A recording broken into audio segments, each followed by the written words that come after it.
Mesdames, Messieurs, bonsoir, bienvenue à toutes et à tous. C'est parti pour ce numéro de sport à la une, presque entièrement consacré à l'équipe nationale du football du Sénégal après ses éliminatoires qualifiés d'historique où la bande Aliou Cissé a réussi à faire le plan, 6 matchs, 6 victoires. Diao Baldé Keita, l'un des acteurs majeurs du succès des Lions samedi dernier face à la Namibie, vit une situation difficile en club. Quel avenir pour lui à 5 mois de la CAN 2017?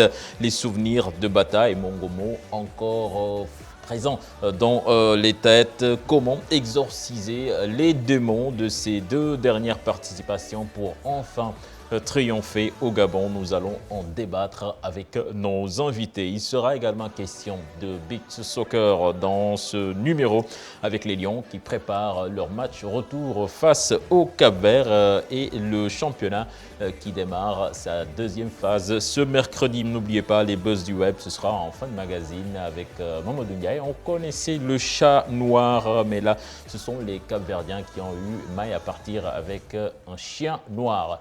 Voilà le sommaire de ce magazine. Tout de suite, le développement.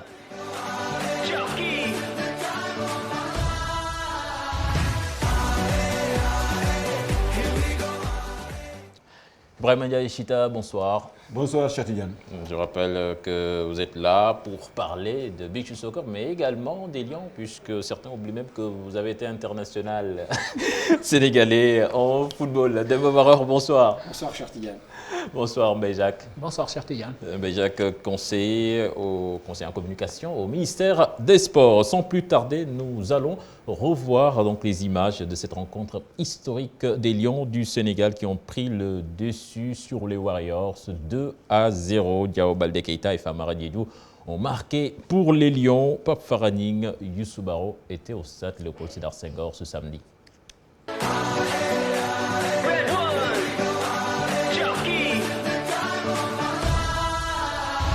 Une qualification historique des Lions du Sénégal. 6 matchs, 6 victoires sur une action bien menée. Younous Sangaré rate l'opportunité de marquer le but. Diao Baldé Keita, très altruiste, a suivi et marque son premier but en sélection. Le score reste inchangé à la mi-temps. Après la pause, le joueur de l'Aziodorem, très virevoltant, obtient un penalty manqué par Mambiram Diouf, qui sera remplacé par Famara Diédhiou qui a réussi à transformer le penalty de Saliou Ciss. Malgré la victoire, il reste beaucoup à faire, selon Aliou Cissé. Nous allons continuer à travailler avec les joueurs. Certes, nous avons gagné nos 6 matchs, c'est bien, mais on doit continuer à travailler car il reste beaucoup de choses à faire. Nous avons des joueurs clés qui viennent en équipe nationale. Ils doivent impérativement montrer leur savoir-faire. Une équipe méconnaissable en seconde période, dominée par moments par cette modeste équipe namibienne qui a plusieurs fois l'opportunité de marquer des buts. Malgré un parcours sans faute, le chemin est très long pour gagner la CAN Gabon 2017. Voilà les Lions qui s'imposent 2-0 face aux Warriors. Ibrahima Ndiaye Chita, vous avez suivi ce match. Quelle impression ces Lions vous ont laissé pour ce dernier match des éliminatoires? Moi, je crois qu'en tant qu'ancien footballeur, ancien capitaine de l'équipe nationale du Sénégal, je n'ai pas été surpris quand même par le résultat des Lions du Sénégal. Mais bon, sur le plan du jeu aussi, c'est bien vrai, il y a des améliorations à apporter par rapport à ce que nous voulons comme jeu. Et je crois que même Aliou, en tant que coach, s'en est rendu compte. Et je crois que le moment opportun, quand même, il va amener quand même les rectificatifs qu'il faut. Surtout au niveau du jeu, parce qu'il y a quand même certains éléments aussi, je ne sais pas liés à quoi, qui n'ont pas fait le match qu'on attendait d'eux. Je ne peux pas même parler de Sadio. Des fois, moi, j'ai l'impression qu'il veut tellement trop faire que finalement, il passe à côté de ce que nous lui demandons. Mais là, je crois qu'ils ont fait ce qu'ils devaient faire. Ils ont fait le plein de points qu'il fallait. Je crois que c'est en football aussi, ce qui est plus important, c'est le résultat. Même si on fait un match bizarre et qu'on gagne le match, c'est ce qui intéresse surtout les gens. Alors, Varor, on a vu ce 11 du Sénégal qui a été quand même remanié, une équipe du Sénégal qui a marqué presque très tôt dans ce match, mais qui a eu quand même des difficultés, notamment dans les 15-20 dernières minutes. Alors vous, comment expliquez-vous cette prestation? C'est pas nouveau, hein. C'est pas nouveau dans cette équipe du Sénégal et c'est pas nouveau également dans les éliminatoires, que ce soit au niveau africain, que ce soit au niveau européen. Parce que ça fait au moins 5 à 6 ans qu'on constate que les joueurs arrivent maintenant dans les sélections nationales en étant un peu peut-être émoussés par rapport à leurs prestations en club. Donc je pense que si on regarde les autres équipes, les autres matchs, que ce soit au niveau africain, que ce soit au niveau européen, et même en Amérique, les éliminatoires, les victoires sont souvent à l'arraché. Les victoires comme celle de l'Algérie, c'est pas tout le temps qu'on les voit. Donc les matchs, c'est souvent 1-0, 1-1 et des scores étriqués. Donc je ne suis pas trop surpris de voir sur le plan du jeu que ce Sénégal ait eu des difficultés. Maintenant, comme j'ai l'habitude de le dire, il ne faut pas se contenter de ce que l'on a vu vraiment durant ces éliminatoires-là. Parce que on a l'expérience. On a vu des équipes poussives. On a vu ici ces dernières éditions qu'on fasse pratiquement le carton plein et aller après, à la CAN pour être éliminé au premier tour. Ce sera un des points de cette émission d'Emba Baror. Alors, mais Jacques, vous avez été convaincu par la prestation fournie par la bande à Aliou Cissé? Écoutez, vous savez que dans un match de football, le plus important d'abord, je pense que c'est le résultat. On retiendra d'un match de football que le résultat. Et je pense que c'était le plus important dans ce match contre la Namibie. Mais aussi, il faudrait prendre en compte un paramètre qui est très important. Parce que vous savez que les Lions reviennent d'une préparation hivernale. Aujourd'hui, ils sont peut-être à 2 ou 3 matchs d'un début de saison. Et c'est très difficile pour des professionnels. Je pense que Chita peut en témoigner parce qu'il a été footballeur. Quand vous sortez d'une préparation hivernale, il est très difficile automatiquement de pouvoir retrouver, en tout cas, le régime ou bien le niveau de forme. A donné l'exemple de l'Algérie quand même, qui a en son sein des joueurs professionnels, mais les autos n'a pas fait le poids. Hein. Non, écoutez, vous savez que quand vous parlez du Lesotho, nous, on aurait pu battre la Namibie sur un score beaucoup plus large. Mais quand vous avez vu qu'en début de match, la Namibie était venue non pas pour quand même faire un bon résultat, mais pour limiter les dégâts. Et ça s'est vérifié sur le schéma tactique posé par l'entraîneur adverse. Donc moi je pense que quelque part, moi je suis satisfait de la victoire. Le plus important, c'était d'abord de faire un carton plein, parce que le carton plein nous permet d'abord d'aborder sereinement le match contre le Cap-Vert pour les éliminatoires de la Coupe du Monde. Et je pense que c'était aussi une revue d'effectifs parce qu'Aliou Cissé avait complètement réaménagé son équipe en faisant entrer des joueurs. Il fallait essayer parce que vous savez qu'on a une défense qui est un peu stable souvent, mais souvent il y a des blessés, des suspensions. Donc il fallait essayer de préparer quand même la mayonnaise pour qu'elle puisse prendre forme pour les prochaines sorties. Voilà donc le Sénégal, historique, 6 matchs, 6 victoires. Jamais une équipe du Sénégal n'a réussi un tel exploit. Alors, peut-on parler de la meilleure équipe sénégalaise de l'histoire, comme les statistiques le disent, Chita, vous qui en avez vu beaucoup défiler. Moi, je suis de ceux qui sont convaincus que Aliou, c'est là où il met son pied. M'a dit tout de suite que c'est la meilleure équipe du Sénégal, c'est très tôt aller en besogne. Trop vite, quoi. Donc, on vient juste de sortir des préliminaires. Il y a des échéances devant nous. Attendons de voir ce que ça va reproduire, surtout au niveau africain. Je crois que ce sera une Coupe d'Afrique âprement disputée. Hein, parce que vraiment, on ne voit que des grandes équipes qui se sont qualifiées, que ce soit le Togo, que ce soit l'Ouganda, parce que maintenant, tout le monde sait jouer au foot. Moi, dire tout de suite que c'est la meilleure équipe sénégalaise, c'est très tôt. C'est très tôt. Alors, dites-nous, Varor, quelle a été la satisfaction, la véritable satisfaction de cette équipe du Sénégal durant ces éliminatoires? Je dirais que c'est le fait d'avoir marqué à tous les matchs, d'avoir gagné tous les matchs, parce que c'est vrai qu'on était favoris après le tirage au sort. Parce que honnêtement, quand on prend le Niger, le Burundi et la Namibie, le Sénégal faisait office de favori. D'abord par rapport au classement FIFA et par rapport à nos participations à la Coupe d'Afrique. Parce que aucune de ces autres 3 nations-là n'a fait un quart. Le Niger, je pense, seulement a fait un quart de finale et ce n'est pas plus de 3 participations à la CAN. Donc, Je pense que et par rapport à nos joueurs, à notre effectif, on était favoris. Maintenant, être favori sur le papier et le montrer sur le terrain, ça fait deux. Parce que moi, la crainte que j'avais, ce n'était pas de perdre. Parce que je me disais qu'en face, ce serait très difficile que le Sénégal puisse encaisser 1 ou 2 buts contre ces équipes-là. La crainte, c'était de trouver la solution pour marquer. Et sur ce côté-là, même si ça n'a pas été vraiment des scores fleuves, on a quand même au moins gagné tous les matchs par plus d'un but. Mais quand même, on a remarqué une certaine solidité au niveau de la défense, surtout depuis l'avènement de Kalidou Koulibaly. Cette équipe du Sénégal ne prend pas beaucoup de buts. Oui, cette équipe du Sénégal ne prend pas beaucoup de buts parce que Kalidou a l'habitude de jouer avec Kara. Ils ont joué en club et ils se retrouvent donc en équipe nationale, si bien que Kalidou est parti à Naples. Mais je pense que le plus important d'abord dans un groupe, c'est peut-être l'esprit qui prévaut dans ce groupe. Parce que moi, j'ai eu l'occasion quand même de voyager avec cette équipe nationale, mais quand vous les voyez ensemble, vous avez comme l'impression que c'est une équipe nationale qui est en place depuis plus d'une dizaine d'années. Donc il y a une ambiance, une certaine convivialité qui fait que cette équipe nationale aujourd'hui peut-être n'a rien à craindre. Moi, je les ai vus jouer en Algérie, en Afrique du Sud, et même en dehors du terrain. Donc c'est des garçons qui se complètent. Et je pense qu'il y a un respect mutuel et aussi Aliou Cissé. Il y a beaucoup apporté, surtout sur le plan mental, sur le plan même de la communication, sur le plan même du comportement. Et ça, je pense que c'est important. C'est ce qui manquait à l'équipe nationale. Et je pense que nous sommes en train, petit à petit, de faire revenir au moins en tout cas, cet aspect qui nous manquait surtout, la personnalité de l'équipe. Parce que l'équipe maintenant a de la bouteille. L'équipe prenait des buts. Maintenant, l'équipe prend moins de buts. Et ça, je pense que c'est important par rapport à cette solidité défensive. Par rapport à la défense, quand même, moi, j'ai quelques réserves. Hein, parce que, qu'on se dise la vérité, en face, on n'avait pas des foot de guerre.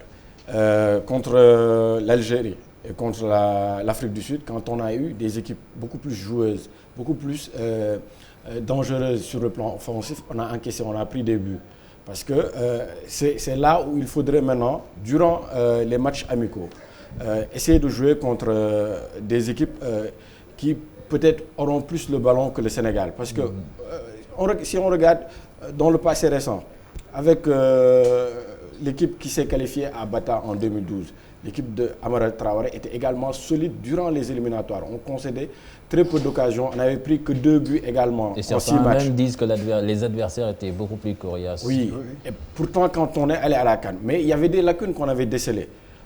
Beaucoup de gens avaient dit à Amara, attention, on a gagné, on a fait 5 victoires, 1 match nul, on a joué en aller-retour contre le Cameroun, on n'a pas pris de but. Mais on a décelé plusieurs failles dans le système-là, en 4-2-4 qu'il avait mis en place. Que contre une équipe qui attaquait beaucoup plus, on aurait peut-être pris beaucoup de buts. La Zambie nous a montré ça. Après 30 minutes seulement contre la Zambie, on avait perdu pratiquement toutes nos certitudes. Parce que même durant les matchs amicaux, on avait joué contre qui? On avait joué contre la Guinée, ici. On avait joué contre le Maroc. Quand on a joué contre le Maroc nous a battu 2-0. Qu'est-ce qu'on a dit? Non, c'était un match amical. Après, avant la CAN, on a joué contre le Soudan, contre le Kenya, on les a battus 1-0. On a dit, non, c'est des victoires, donc on prend. De toutes les façons, comme c'est des victoires, on prend. Mais c'est le lieu vraiment de dire que pour les matchs amicaux, on a déjà rencontré des équipes qui étaient derrière nous au classement FIFA, qui étaient supposées être plus faibles que nous.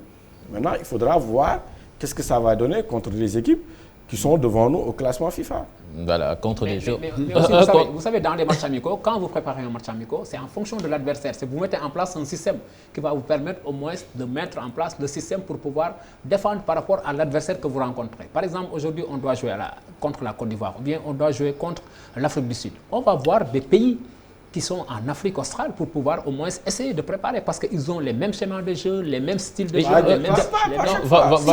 Nous avions été par exemple en Algérie. L'Algérie a joué nous avons dominé l'Algérie pendant presque 80 minutes. Mais le Sénégal a perdu. Parce qu'il y avait cette peur de perdre, il y avait cette psychose avec l'entraîneur Korkouf qui avait peur de perdre parce qu'il était sous pression. Heureusement qu'il y a eu un contre favorable à l'Algérie qui a marqué le but. Mais sur la physionomie du match, le résultat ne reflétait nullement la physionomie du match parce qu'on était présents sur le terrain.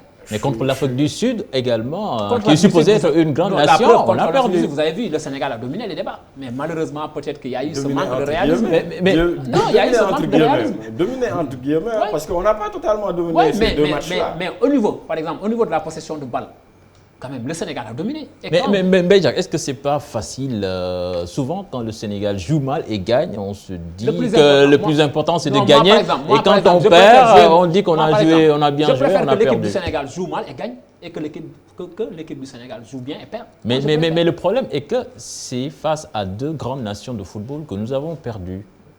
Mais la preuve, la France a perdu devant Même quelle si on a équipe? bien joué. La France a perdu en finale devant quelle équipe? Une équipe qui n'a même pas réussi à gagner dans les phases finales de l'Euro, le Portugal. Donc vous savez, en football, il n'y a pas de logique. Vous pouvez même être meilleur que l'équipe. Vous pouvez, par exemple, sur le ranking mondial, ou bien au niveau du classement de la FIFA, être devant l'équipe et vous voir éliminer. Il n'y a pas de logique dans le football. Ce n'est pas comme le basket ni le handball. Voilà. Ibrahim Ndiaye, Aliou Cissé a fait beaucoup de changements dans ce match, notamment sur le côté gauche, en certain Saliou Ciss. Saliou Ciss qui a fait un grand match. Alors, est-ce qu'on peut dire qu'il y a vraiment match entre Saliou Ciss et le titulaire Pape Ndiaye Souaré dans ce poste? Moi, je crois que Aliou connaît bien les deux garçons pour avoir été... Qui ont joué ensemble Ouais, à Londres. À Londres, Durant et les ils étaient J. aussi dans la même équipe ici, à Djambar, n'est-ce pas? Hein? Donc je crois qu'Aliou Aliou aussi, c'est qu'est-ce qu'il doit faire. Et il y avait un titulaire potentiel qui était là. C'est juste parce qu'il a eu 2 cartons jaunes qu'il n'a pas joué ce match-là. Est-ce que c'est une raison? Parce que Saliou a joué un match contre Namibie que automatiquement, Pape Ndiaye doit impérativement perdre sa place? Je ne pense pas. Je ne pense pas. Et je crois qu'Aliou aussi, ce n'est pas un petit coach. Il sait quand même réfléchir et quand même lire entre les lignes. Le gamin a fait le match qu'il devait faire. Vraiment, nous-mêmes personnellement. Et si tu vois aussi, par rapport au championnat de France, hein, il est en train de faire vraiment de très bons matchs avec Valenciennes sur le côté gauche. Et c'est ce qu'il a démontré. Mais maintenant, il reste beaucoup de choses à faire. Hein. Alors, Varor, votre avis sur la question? Il y a un match où... Il a marqué des points. Ça, on ne peut pas vraiment le nier. Mais il ne faut pas, parce que sur un match qu'on avait déjà gagné, qui a moins de pression, dire qu'il a bousculé la hiérarchie.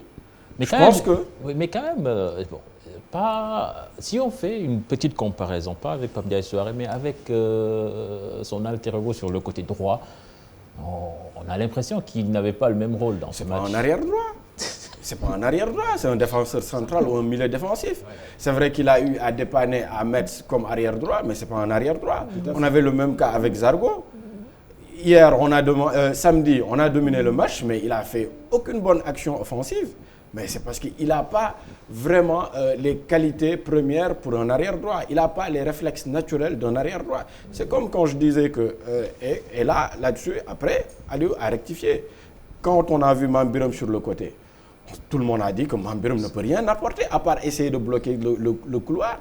Pour des matchs qu'on dominait, c'était aberrant de voir Mambiram sur le côté.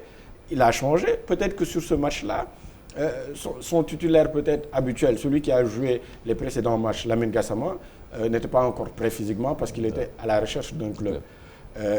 Moi, je pense que Fallou ne va pas et ne devrait pas continuer sur le côté droit. Donc, on ne peut pas comparer Saliou Ciss à... Voilà, maintenant, si on en revient aux deux protagonistes pour cette place de titulaire. Entre Saliou Ciss et Pape Ndiaye Souaré.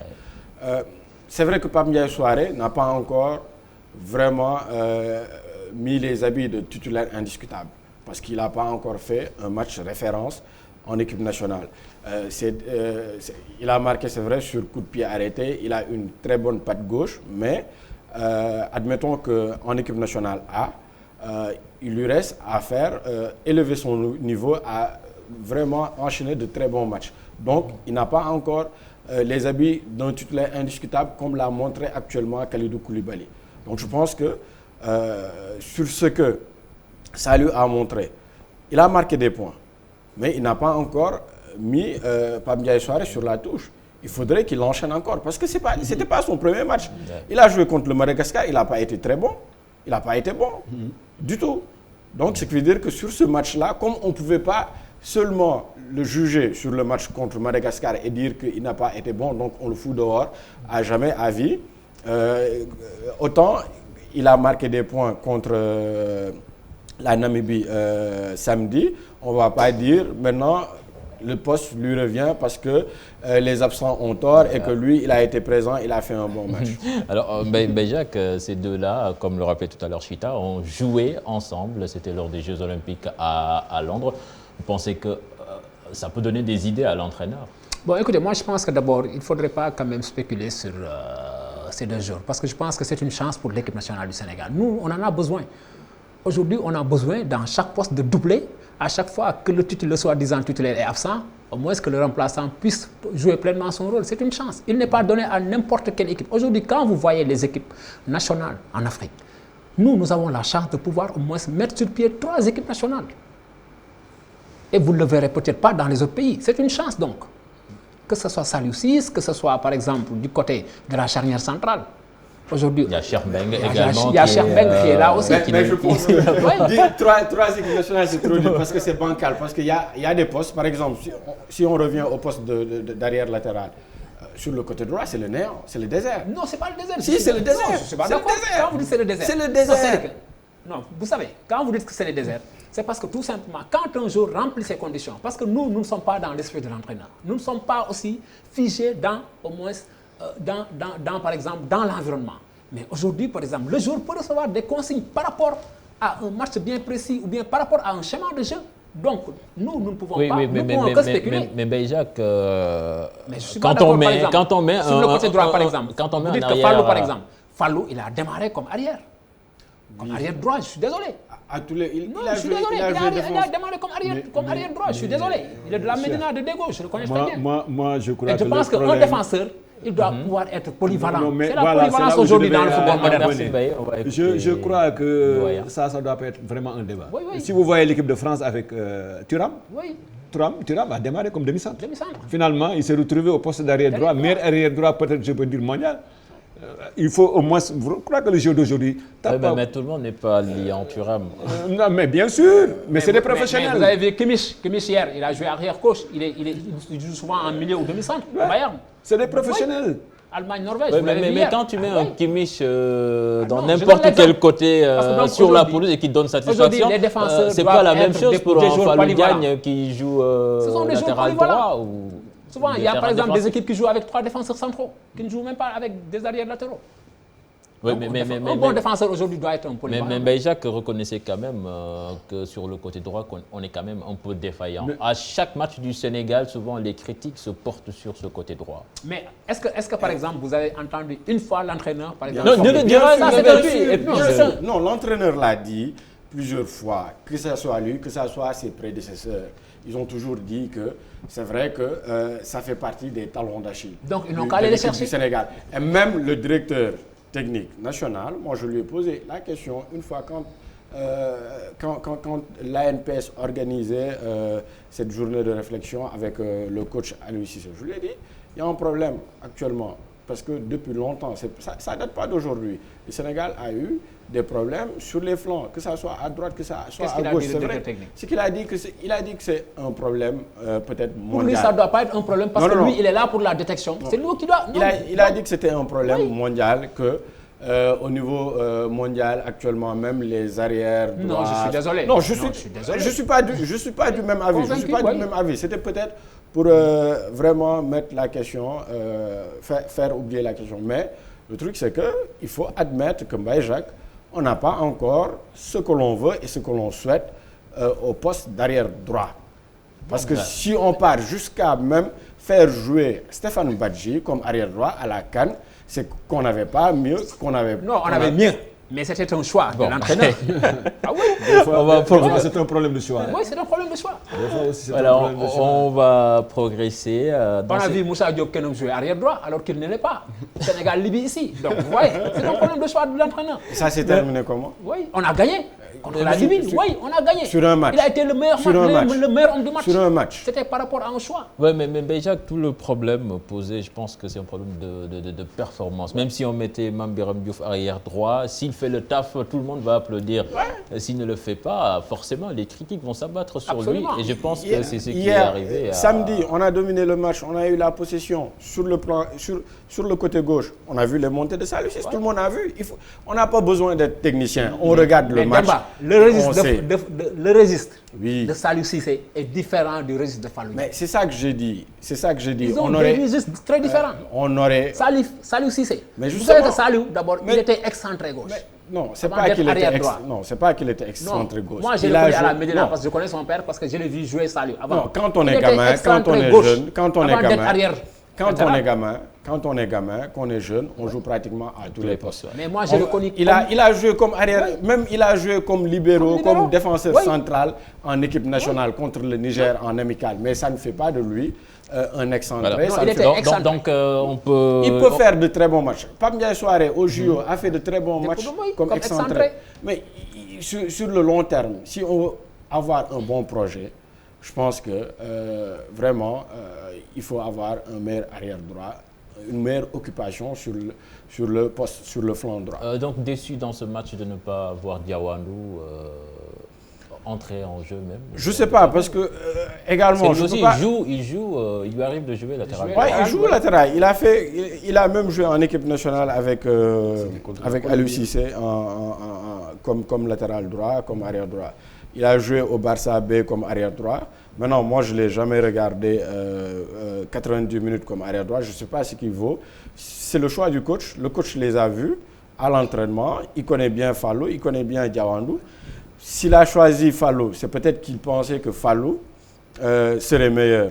Mais en décryptant son débriefing face à la presse, on sent que, c'est vrai, Fallou a fait le taf défensivement, mais ce qu'il souhaitait offensivement, Fallou ne l'a pas Oui, mais ça fait presque réalisé. 4 ans qu'on a le même problème. Si ce n'est pas Lamine mais- Sané, César. Mais aussi, il faut voir que les arrières latéraux maintenant, c'est la couverture. C'est la couverture. Mais ce problème-là, ce n'est pas seulement un problème qui se pose au niveau du Sénégal. Vous allez en équipe de France tout de suite, Kurzawa. Mais Oui. sur le flanc Sur le flanc offensif, offensif. il n'y a pas meilleur que lui. Que lui, oui. Mais ce que Défensif. Deschamps veut, ce n'est pas ce que le gosse fait. Sur le plan défensif, ce n'est pas tellement ce qu'il veut. Mais c'est Voilà. dernier moment. Bien, Ouais, je il sais a pas, fait- lors de ce dernier match, c'est lui qui joue et au PSG, il est devenu le titulaire indiscutable. hein. Non, il faut aller dans le fond. Si Deschamps n'avait pas amené Kurzawa à l'Euro, c'est parce que Kurzawa ne jouait pas au PSG. Il était doublure, il était remplaçant, il n'avait pratiquement pas. Ouais, voilà, on va Alors que Evra progresser. était titulaire à la Juve, qui est championne d'Italie. Voilà, on va progresser. On a tout à l'heure évoqué donc ce duel qui se profile à l'horizon entre Pape Ndiaye Souaré et Saliou Ciss. Il y en a également un autre dans les buts. Alors, les amis, est-ce qu'on peut dire que maintenant Khadim Ndiaye a une longueur d'avance sur Abdoulaye Diallo? Moi, ce sera encore un peu difficile. Hein. C'est la même question qui se pose pour le côté gauche aussi. Dis tout de suite que c'est lui. Parce que déjà, le match contre la Namibie, je crois qu'il n'a pas été très mis en épreuve hein, sur ce match-là. Vraiment, il n'avait pas vraiment beaucoup de boulot à faire. Ça aussi dire tout de suite que c'est lui le portier titulaire, c'est aller très vite en besogne. Nous avons des échanges devant nous. Laissez-le, on verra après. Mais Varor, une équipe nationale comme celle du Sénégal, quand même, je pense qu'il a besoin de connaître son gardien titulaire, c'est important. On peut aller au marché qu'avec ce que l'on a. Et pour le moment, je pense que ce que l'on a, c'est Khadim, c'est Abdoulaye Diallo, Pape Seydou Ndiaye, Khadim Choub. Ousmane, qui n'a pas beaucoup joué avec Djambar cette année à cause de blessures, mais qui est un gosse très talentueux. Donc je pense que ce qu'on a, c'est vrai que Khadim a une longueur d'avance, honnêtement. Pourquoi? Parce que là, c'est lui qui joue, il est titulaire dans son club, et il a la chance d'avoir connu 2 CAN. Donc déjà, c'est pas... Pour l'expérience... c'est pas négligeable. Donc je pense que là, actuellement... il part sur une longueur d'avance, mais c'est pas établi, c'est pas figé. C'est pas figé puisque l'autre, Diallo, a signé en Turquie, il a été prêté là-bas. Et ces 6 prochains mois, s'il vraiment s'illustre. Bon, moi je rejoins Demba, je rejoins Varor, hein, parce que je pense que aussi, quoi qu'on puisse dire, comme il l'a dit, Khadim a aujourd'hui acquis une certaine expérience, 2 Coupes d'Afrique des Nations, et ensuite il a commencé à jouer quand même. Il maîtrise maintenant mieux l'environnement africain que Diallo, et en plus aussi, Khadim est devenu mature. Khadim maintenant a un comportement. C'est vrai, il vous rassure? Non, il est devenu mature. Maintenant, en tout cas, moi, il me rassure, parce qu'à l'époque, Khadim avait un problème pour le jeu du pied. Maintenant, on se rend compte qu'il s'est amélioré à ce niveau-là. Oui, mais Benjac, est-ce que ces matchs du Sénégal, est-ce qu'on peut les prendre comme un baromètre? Varol le disait tout à l'heure, le Sénégal n'a jamais été mis sous pression durant ces éliminatoires. Donc, est-ce qu'on peut dire mais parce que l'équipe est en place. Parce que l'équipe est en place, c'est tout. L'équipe est en place, les adversaires ne sont pas faibles. Non, mais attends, si nous, par exemple, nous avons la possession du ballon, nous contrôlons le match. Mais la preuve, les difficultés du Sénégal étaient liées au match à l'extérieur. Maintenant, le Sénégal joue mieux à l'extérieur qu'à domicile. Donc, on se rend compte qu'on a une équipe qui est en train, au moins, de prendre forme. Maintenant, il ne faut pas se précipiter. C'est vrai que nous avons rencontré des adversaires d'un moindre calibre, mais il ne faut pas aussi quand même sous-estimer ces adversaires. Et je pense qu'il n'était pas donné à n'importe qui de gagner 6 points. Les gens sont partis à Niamey et gagner sous la forte canicule. C'était très difficile. C'était un match à haut risque. Oui, mais dans la tête d'Aliou Cissé, quand même, on sent nettement que Khadim a une longueur d'avance. Et je pense que c'est légitime. C'est légitime parce que il n'était pas devant quand Aliou est venu. Parce que Aliou est venu, c'était Diallo qui a joué les premiers matchs. Donc Diallo avait sa chance. Il est ressorti de l'équipe à cause d'une blessure. Quand Khadim est venu, il n'a pas été trop sollicité. Et quand il a été sollicité, je vais dire, tant bien que mal, il s'en est sorti. On ne peut pas lui attribuer vraiment des erreurs. Donc, je pense que là, actuellement, il joue avec son club, il est titulaire. Il a été élu meilleur gardien du championnat de la Guinée. Il connaît la CAN. Il y a été comme titulaire, comme il y a été comme doublure. Donc je pense vraiment qu'actuellement, il part avec cette longueur d'avance-là, mais il y a des matchs qui arrivent. Bon, je souhaite qu'il ne fasse pas de bourde. Je souhaite qu'il fasse de très bons matchs, qu'il continue à être titulaire s'il doit être titulaire. Parce que ce que je souhaite, c'est que le Sénégal gagne. Voilà. Et qu'il rassure tout le monde. Qu'il rassure tout le monde, c'est le plus important. Je vais vous l'annoncer dans les titres également en froid avec des dirigeants de la Lazio. Baldé Keita, c'est de lui qu'on va parler. Il n'a pu changer de club durant ce mercato d'été. Il continuera à porter les couleurs laziales au minimum pendant 6 mois. Alors comment va-t-il gérer cette période, lui qui n'a pas fait partie du groupe de la Lazio durant les 2 premières journées du championnat? Nous allons écouter les réactions de certains spécialistes du obligé de rester à la Lazio, donc il lui faudra au moins travailler dans le sens de faire en sorte que le départ qu'il voulait se confirme ou bien puisse être quelque chose qui se capitalise à travers peut-être les bonnes choses qu'il fera cette saison. Ce n'est qu'en cela qu'il parviendra à même hisser ou bien hausser le niveau, son niveau, bien hisser aussi le niveau de son prix qui cette année pouvait tourner autour de 30 millions d'euros. Je pense que l'année prochaine, si Diao Baldé fait une très bonne saison, il peut même viser plus que les clubs qu'il avait visés cette saison et même avoir un niveau de salaire beaucoup plus important que ce qu'il pouvait avoir cette fois-ci. Je pense qu'à un certain moment, lui, il voulait rester. Hein. À un certain moment, lui-même, il voulait rester parce qu'il y avait beaucoup de tiraillements. Mais quand même, il est jeune. Je pense qu'il a 21 ans. Il n'a que 21 ans. Il sait que l'avenir lui appartient. Déjà, dans 3 mois, il y aura un autre mercato. C'est le mercato hivernal. Et s'il a choisi le Sénégal, c'est pour que l'équipe nationale le booste aussi. On a vu des gens comme Ghana, comme Sadio Mané qui ont été transférés dans de gros clubs. Je pense que donc l'équipe nationale aussi peut être un tremplin. En plus de la Lazio, l'équipe nationale peut être un tremplin. Donc il a tout intérêt, au contraire, à montrer aux autres clubs qu'il est encore bon pour aller pour franchir un palier. Parce que la Lazio quand même, c'est pas un très très grand club.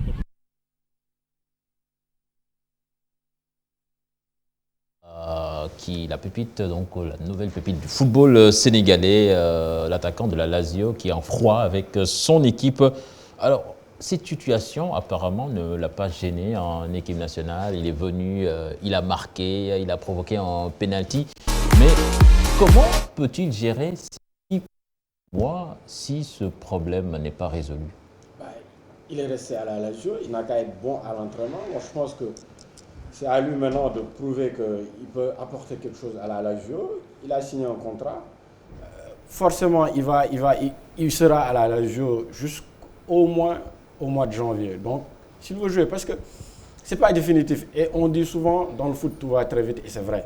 Moi, j'ai vu, avec Lyon, Jimmy Briand et Bafétimi Gomis ont connu pire, parce que eux, c'est le club qui avait décidé de les écarter et de dire qu'on ne les veut plus. Et pourtant, ils ont été réintégrés et ils ont fait une saison, je ne dirais pas très bonne, mais une saison acceptable. Parce qu'au moins, Bafé avait marqué au moins 10 buts. Il avait marqué plus de 10 buts. Donc je pense que ce n'est pas irréversible. Il a voulu partir. Ça, c'est devenu monnaie courante dans les clubs maintenant. Là, finalement, il est resté. À lui de s'entraîner, de prouver qu'il mérite sa place.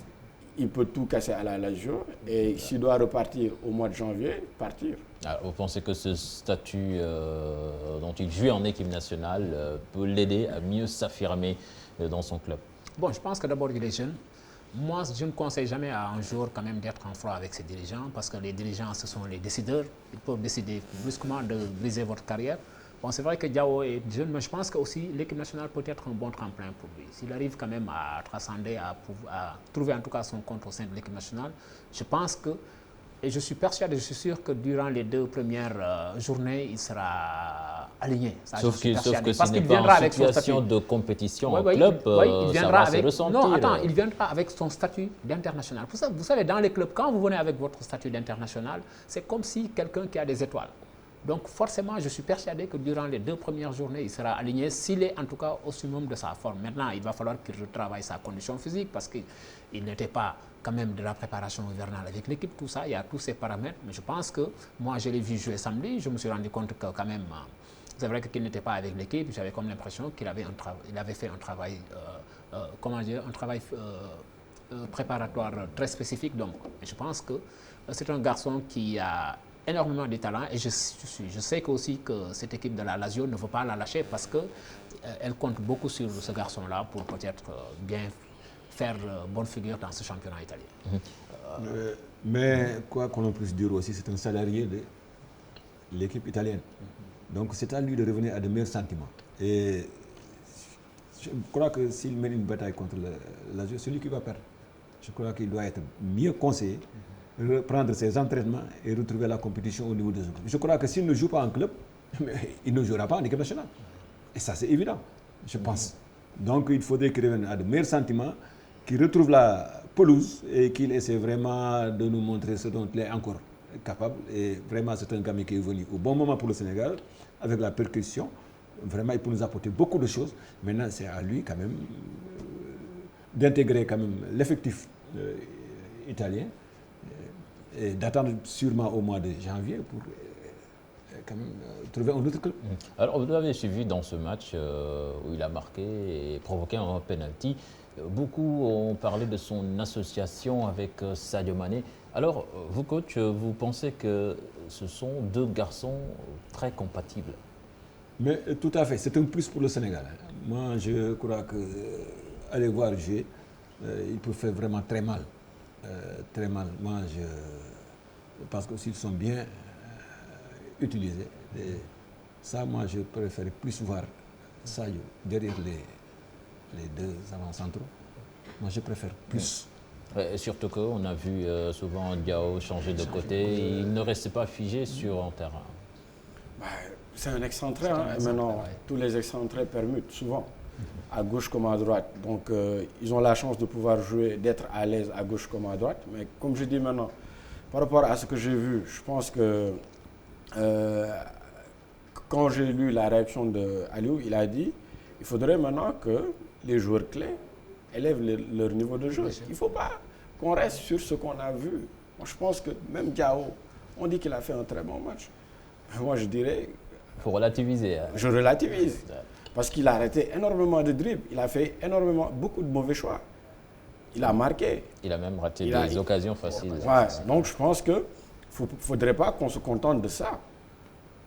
Il faut beaucoup plus qu'il joue avec l'équipe, qu'il fasse, c'est vrai, quand il tente des dribbles et qu'il fasse des choix, que ce soit les bons choix. Parce que pour le moment, sur les 3-4 matchs que je l'ai vu, je pense que j'attends beaucoup plus de ce qu'il m'a montré avec l'équipe du Sénégal. Voilà, nous allons finir avec les cas individuels avec l'entraîneur Aliou Cissé. Jacques, il n'y a pas longtemps, il y avait beaucoup de critiques à l'encontre du coach. Bizarrement, ces 2 dernières journées, presque on ne les entend plus.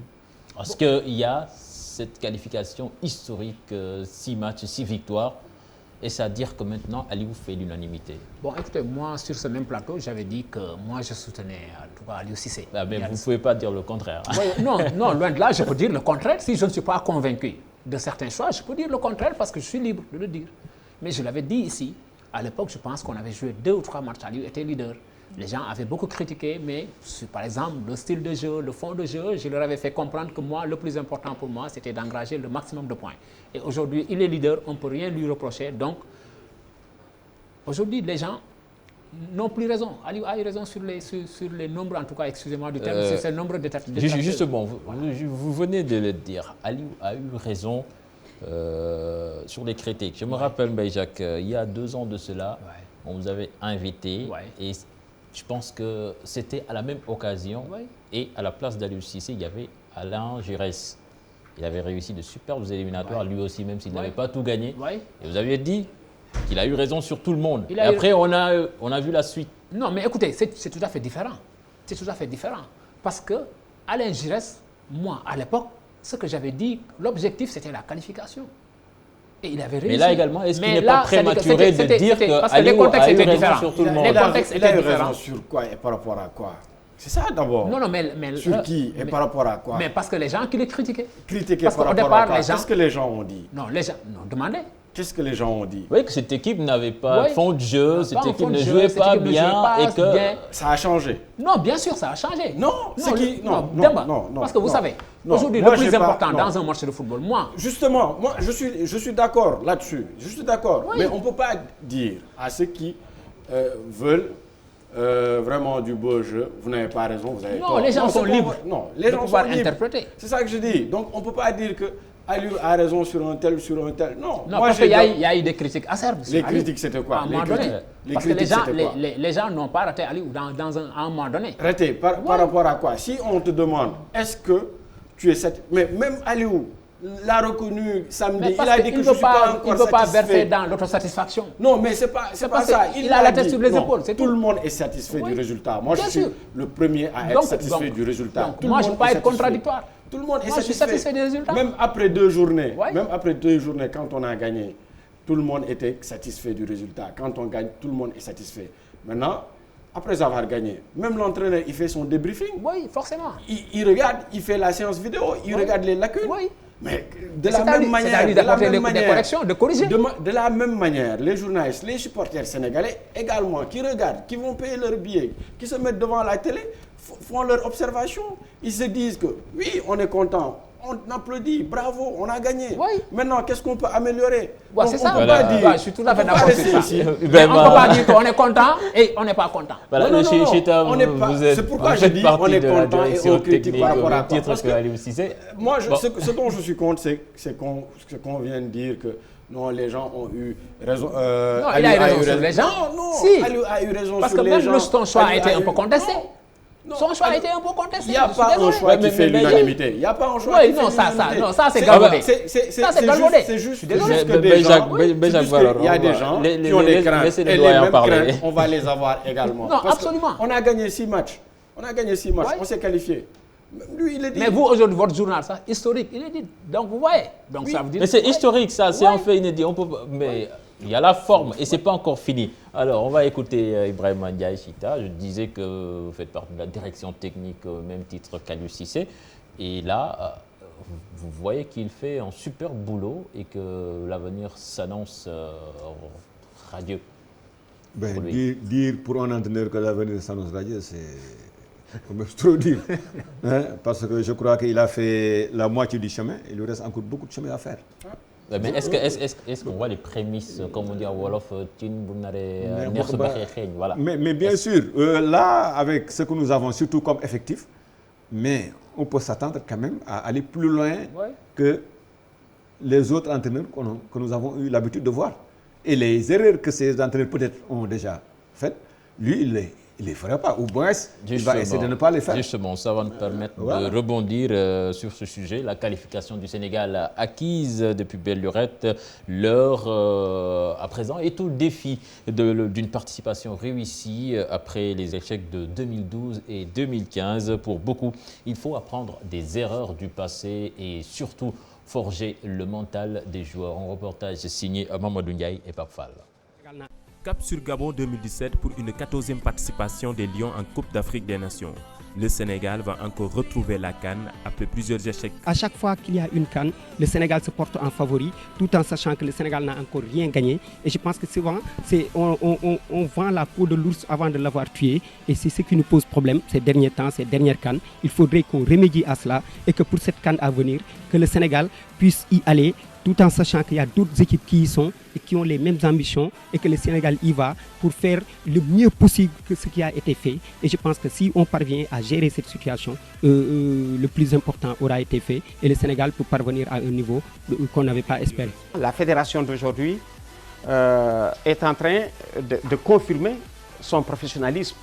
On les voit très tôt s'impliquer dans les rencontres, aller en émissaire 2 semaines avant le déplacement de l'équipe nationale. Bon, mais ce sont des actes du genre qui sont pour faciliter les matchs. Parce que vous savez, les matchs commencent très tôt. À l'heure du coup d'envoi, le match ne commence pas. C'est le début de la fin. Pour ce que vous avez vécu pendant la préparation, pendant les stages. Éviter un énième échec au Gabon, un challenge pour Aliou Cissé et ses hommes. Mais avant cela, il faut avoir un bon mental de groupe et éviter de se mettre dans la peau de favori. C'est plus un problème de mental parce que les jours, on les a. Rappelons-nous de la CAN 2015, on gagne le premier match le plus difficile contre le Ghana, mais derrière, on ne fait rien.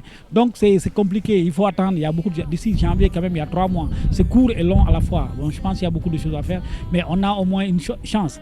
On a une génération qui a envie de prouver quelque chose. On espère qu'ils savent que maintenant, il faut franchir un palier. Parce que derrière, on va faire 2 matchs éliminatoires de la Coupe du Monde, mais il y a 4 matchs qui vont rester. Donc, si on fait une bonne CAN, ça va impacter forcément sur nos éliminatoires de la Coupe du Monde et éventuellement aller à la Coupe du Monde. Si vous avez remarqué nos dernières CAN, les couacs sont liés aux problèmes techniques de l'équipe. C'est directement peut-être la responsabilité de l'entraîneur qui est engagé, ce n'est plus la fédération. Bon, mais ça tient à un rien parce que vous savez, quand on va à une phase finale de Coupe d'Afrique des Nations ou peut-être de Coupe du Monde, ou dans la compétition, on ne peut pas tout maîtriser. Ce qu'il faut éviter aussi, c'est de tomber trop dans l'émotionnel. Parce qu'on se rappelle, quand on a couvert le premier match contre le Ghana, le Sénégal a gagné à la dernière minute. Mais après, le lendemain, on a rencontré les joueurs chez Okaye et Idrissa Gana Gueye. Ils nous ont dit qu'ils ont eu du mal à dormir cette nuit-là. Donc ils étaient pris par l'émotion et tout. Et je pense que ça, pour une grande compétition comme ça, comme la CAN, il faut être concentré jusqu'au bout et gérer match par match. Je pense qu'ils ont vécu ça pour la première fois. C'est un vécu, ils vont apprendre de ces erreurs-là. Et cette expérience-là, peut-être, il y aura quelques joueurs qui vont découvrir la CAN, mais pour la plupart des joueurs, quand même, ils l'ont déjà joué. Ça va permettre de tirer les leçons peut-être et faire mieux lors de la prochaine CAN. Restez humble, Aliou Cissé le répète toujours. La CAN, c'est dans moins de 4 mois, le Sénégal réalise une qualification historique, un parcours sans défaite, ce qui suscite un grand espoir pour les spécialistes de réaliser une bonne Coupe d'Afrique. Moi j'ai l'espoir cette fois-ci. L'espoir est permis et son mérite aura été d'avoir rallumé la flamme de l'espoir. Enfin, réaliser ce dont nous rêvons, gagner un jour une Coupe d'Afrique des Nations. Voilà, donc vous avez suivi ce sujet, le Sénégal qui veut faire mieux et qui doit apprendre de ses erreurs, Chita, pour ne pas faire les mêmes bêtises à Bata et à Mongomo. Et même si vous voyez la presse d'aujourd'hui, même Aliou l'a un peu brossé. Mais je crois que nous aussi, on va l'aider dans ce sens-là. Il ne faudrait pas qu'on le laisse seul avec ce... Parce qu'il a un travail énormément à faire, que ce soit au niveau de la presse, que ce soit au niveau des techniciens aussi. Chacun doit y mettre aussi ça met. Parce que le Sénégal, ce n'est pas seulement pour Aliou. Il est nommé certes comme coach, mais il faudrait qu'aussi les autres aussi apportent leur touche à ce que Aliou est en train de faire. À condition qu'il le souhaite. Mais il est obligé. Il a déjà dit, je suis ouvert à toutes les propositions. Il ne peut pas ne pas quand même écouter les autres. Ce n'est pas possible.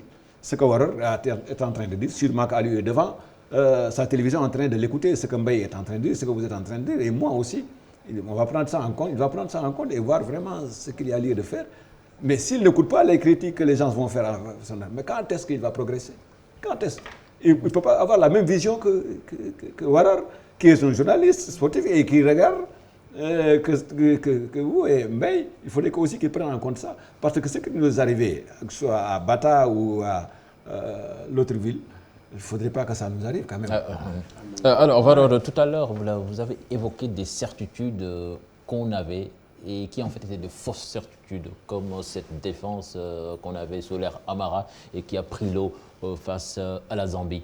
Alors, comment nous sauver de ces échecs qu'on a eus et qui ont traumatisé ce football sénégalais? D'abord, il faut savoir pourquoi on a échoué. Il faut essayer de savoir. Moi, sincèrement, je ne peux pas avoir la prétention de dire que ce sont les raisons exactes qui ont fait que nous avons échoué en 2008, nous avons échoué en 2012, nous avons échoué en 2015. Parce que déjà, je n'y étais pas. Je n'ai pas couvert la CAN. Mais je sais une chose, c'est qu'on reste sur 3 vraiment cuisants échecs qu'on ne peut même pas expliquer. Parce qu'à chaque fois, on a été très bon en éliminatoire. On sait comment se qualifier à la CAN. Mais là, on ne sait pas comment sortir des poules. Il fut un moment, on ne savait même pas comment se qualifier à la CAN. Maintenant, on le sait. On a franchi cette étape-là. On a eu la chance que c'est la même fédération qui était à Bata, qui a été à Mongomo et qui devrait être au Gabon. Donc, à eux de pouvoir d'abord, en amont, déceler pourquoi vraiment on avait perdu. Et de voir avec les techniciens, peut-être, je ne sais pas si on peut, avec GRS, mais il y a Amara, il y a le même staff technique, il y a la direction technique, le directeur technique et actuel. Le même ministre des Sports. Non, pas à Bata, mais à Mongomo. Ouais. Donc, on a cette chance-là. Avant, on ne l'avait pas parce qu'après chaque échec, on changeait tout, on chamboulait. Donc, de nouveau arrivé.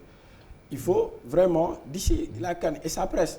Moi, j'avais dit, après la 4e journée, parce qu'on n'était pas encore qualifié après la 4e journée, mais on savait qu'on allait se qualifier parce qu'il nous fallait seulement un point et que c'était dans nos corps. C'est là-bas qu'il fallait commencer la réflexion et savoir vraiment pourquoi ces 3 dernières CAN qu'on a effectuées, on les a perdues. Voilà, Jacques, votre ministre était le chef de la délégation à Mongomo. On a beaucoup parlé des responsabilités, certainement des responsabilités moindres au niveau du ministère, même si tout le monde est responsable. Alors vous, à votre niveau, qu'est-ce que vous pensez qu'on doit améliorer pour enfin franchir ce premier tour et pourquoi pas aller jusqu'au bout? Écoutez, moi je voudrais d'abord apporter une précision, parce que l'État accompagne. Même si nous accompagnons la fédération, nous sommes autant responsables de la fédération des performances ou des contre-performances de l'équipe. Parce que l'État accompagne et met en place peut-être les moyens à la disposition de la fédération. Bon, moi je pense que sur les deux GSEC dont vous faites allusion, moi je pense que souvent les gens oublient au Sénégal d'évaluer le footballeur. Les gens évaluent le dirigeant, ils évaluent le ministre, ils évaluent le technicien. Mais souvent on n'évalue pas le joueur. Et le joueur doit pouvoir être évalué. S'il doit revenir en équipe nationale ou pas. Mais les gens oublient toujours que c'est le joueur qui est sur le terrain. Souvent, l'environnement est tellement propice, les moyens sont mis à la disposition, mais quand il y a contre-performance, aussitôt, on pense soit aux dirigeants, aux techniciens ou aux ministres. Bon, maintenant, c'est vrai qu'aujourd'hui, ces dirigeants qui sont en place ont accumulé un certain capital d'expérience qui est important. Parce qu'ils ont fait 2 Coupes d'Afrique des Nations, ils ont été à la Coupe du Monde des U17, des U23, des U20 je pense. Ils ont organisé 2 aussi Coupes d'Afrique des Nations ici de petite catégorie. Je pense que l'expérience est là. Ce qu'il faudrait faire maintenant, on a un nouvel entraîneur en la personne d'Aliou Cissé. Aliou Cissé, nous avons eu la chance parce que lui, il a une culture occidentale et une culture africaine. Parce qu'il a longtemps vécu en Europe. Et il connaît aussi la mentalité africaine. Donc ce sont des aléas ou bien des paramètres qui permettent aujourd'hui à ceux qui bichonnent l'équipe nationale d'avoir au moins d'avoir d'abord un tableau de bord ou bien un tableau synoptique très clair. Maintenant, il reviendra à l'entraîneur, parce que nous ne sommes pas entraîneurs, nous ne sommes pas fédération. Nous sommes ministère des Sports, on met en place. Aujourd'hui, nous sommes en train de travailler sur le budget de la Coupe d'Afrique des Nations. Nous sommes en train d'y travailler déjà, parce qu'il y a un comité mixte qui est composé du directeur de cabinet, du ministère, du directeur de la compétition, du DAGE, des vice-présidents de la fédération, du directeur technique. Nous travaillons, nous sommes en avance, parce que ce sera un budget, ce sera par exemple un budget hors budget, le budget de la Coupe d'Afrique des Nations. Nous sommes en train de travailler. Maintenant, nous allons accompagner, parce que notre rôle aujourd'hui est d'accompagner la fédération comme nous avons eu à accompagner, par exemple, les petites catégories. Voilà. Parce qu'avec... Non, laissez-moi terminer un argumentaire. Le temps file voilà, très, excusez-moi, très vite. mais parce que avec l'arrivée du ministre Matar Ba, on n'avait pas l'habitude de financer ou bien d'accompagner des petites catégories. Mais le ministre a pris une option d'accompagner toutes les petites catégories. Donc c'est ça la mission de l'État. Maintenant, la fédération mettra en place, son équipe qui sera chargée de pouvoir gérer cette Coupe d'Afrique-là. Nous viendrons en tant qu'État pour accompagner avec les moyens mis à la disposition du budget pour la Coupe d'Afrique des Nations. Voilà, merci Jacques Diop. On vous a entendu. À présent, le tableau des 16 qualifiés. Le Gabon, la Côte d'Ivoire, le Gabon pays hôte, la Côte d'Ivoire champion en titre, le Ghana qui était finaliste. Il y a également l'invité surprise, la Guinée-Bissau, le Cameroun, l'Algérie, le Mali, le Burkina Faso, le Maroc, la RD Congo, la Tunisie, le Zimbabwe, l'Égypte, le Togo et l'Ouganda. Rappelons que la phase de poule donc, est prévue du 21 janvier au 12 février. Voilà, c'était le chapitre consacré à l'équipe nationale. Le temps a filé vraiment, vraiment vite. Alors Chita, avant de recevoir Mamadou Ndiaye, nous allons parler un peu de beach soccer. C'était aujourd'hui qu'il devait y avoir la phase retour du championnat. Malheureusement, ça a été reporté à mercredi. Mais d'abord, parlez-nous un peu de ce championnat, comment il se déroule avant d'en venir à la participation, avant d'en venir au match des Lions face au Cap-Vert. Tout à fait. Donc c'est un championnat qui se déroule dans deux zones différentes, à Dakar et à Saint-Louis. À Dakar, nous avons 10 équipes réparties en deux poules de 5. La poule C, c'est à Saint-Louis avec 4 équipes. Donc on a joué les phases. Allez, et je remercie au passage mon jeune frère. Mais aussitôt que l'arbitre a donné le coup de sifflet final, moi j'ai dit aux gosses, c'est maintenant qu'il faut déjà commencer à préparer le match retour. Vous n'avez jamais eu l'occasion de jouer un match officiel à Dakar. Et vraiment, il faudrait quand même que vous fassiez quand même une bonne prestation pour que les gens sachent que les joueurs qu'ils voient régulièrement pendant les compétitions internationales à la télévision sont là devant nous. Il faut vraiment faire une bonne prestation et vraiment gagner le match de retour. Hein? Ce n'est pas parce que vous avez mis là-bas 7 buts que là vous allez venir dormir sur vos lauriers. Non, on ne le fera pas. Et ça va au moins préparer le match du Sénégal contre le Cap-Vert. Et même à ça, c'est ce que je dis. Je dis, on rencontre le Cap-Vert aussi pour les préliminaires. Il faudrait quand même qu'on les batte là pour leur montrer que vraiment on est au-dessus d'eux. Maintenant, si vous faites la fine bouche, je pense que vous êtes vraiment très beau. Là, on n'acceptera pas. Donc voilà, ils ont fait le match qu'ils devaient faire. Et maintenant, il faut continuer quand même le travail. Alors, rappelez-nous la date. Mais on jouera le dimanche 18 septembre. Il y a aussi l'équipe des cadets qui joue le 17. On espère bien qu'ils vont gagner ce match-là et que le 18, on va se retrouver sur la place des Parcelles Assainies pour terminer le travail qu'on a entamé. Merci Ibrahim Ndiaye Chita, merci Demba Varor, merci Mbaye Jacques. C'était un plaisir de vous recevoir sur ce plateau de sport à la une. Nous allons en Europe et en Amérique du Sud où on jouait les éliminatoires pour la Coupe du Monde 2018 en Russie. L'Argentine, le Brésil et l'Allemagne n'ont pas failli. On fait le point avec Cher Sadibou Diarra et Fatou Kinedem.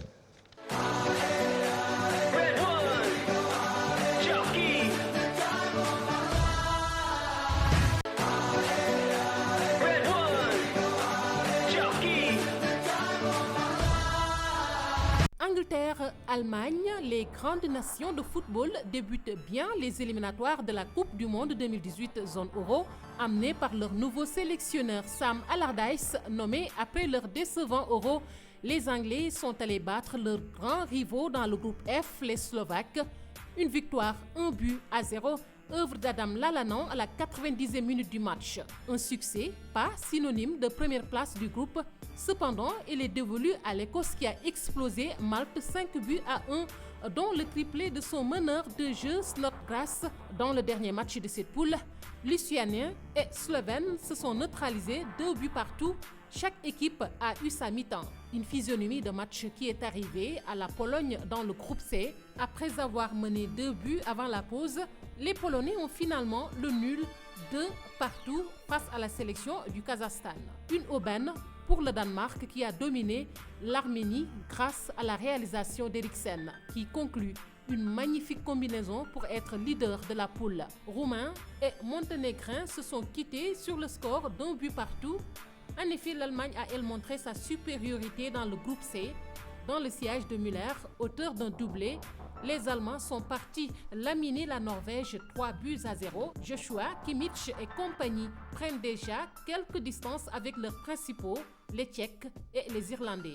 Ces derniers qui se sont rencontrés ont terminé la partie sur le score nul et vierge. Cette première journée des qualifications au Mondial 2018 dans la zone euro débutée dimanche se poursuit jusqu'à mardi avec quelques affiches: Croatie-Turquie, Suède-Pays-Bas, Suisse-Portugal.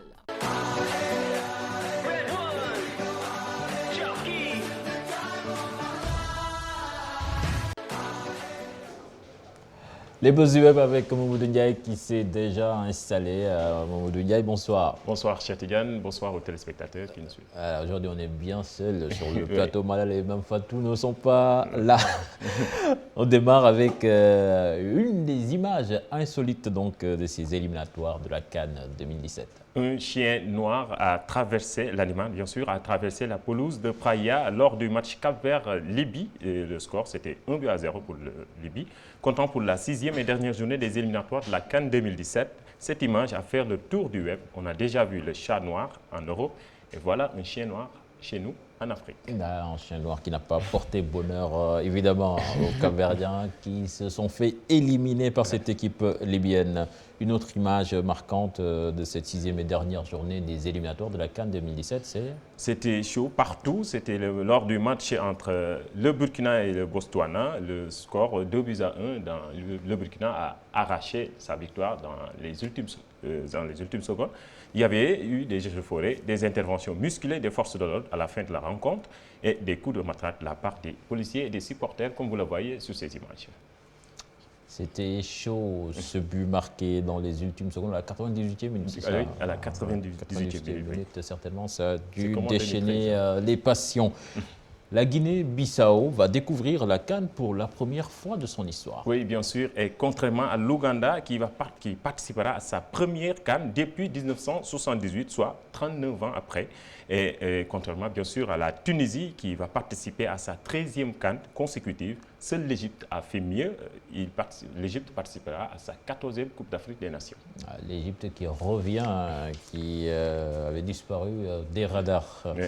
Cyclisme, Mamadou Ndiaye, pour se venger, le père d'un coureur blessé jette une barrière et fait tomber le peloton. Un acte incompréhensible, c'était dimanche lors du Tour de la Réunion en France. Un homme a volontairement jeté des barrières de sécurité au sol, en fait chuter des très nombreux coureurs qui venaient bien sûr à vive allure regarder.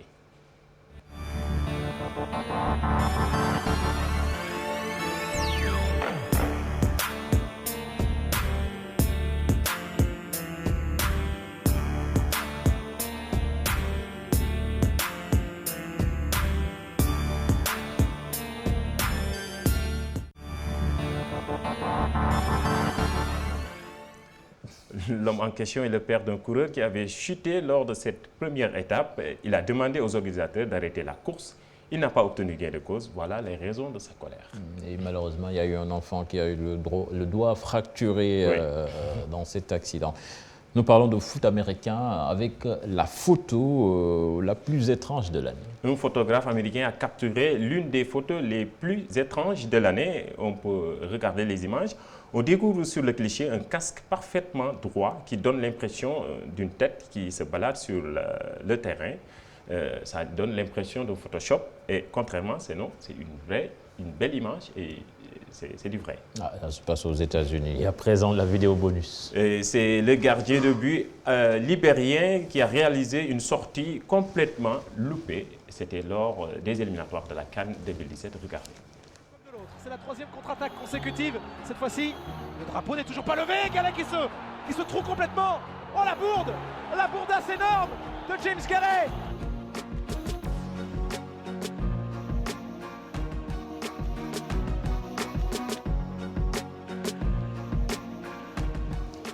Et le nom du gardien, c'est James Gallet.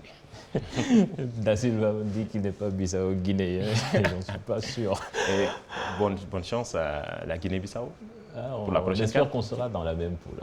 Espérons. Ça, un beau derby de l'Afrique de l'Ouest. Merci Mamadou Ndiaye. C'était tout pour ce soir, pour votre magazine Sport à la Une. Excellente suite de programme en compagnie de la télé Futur Média. Et au revoir.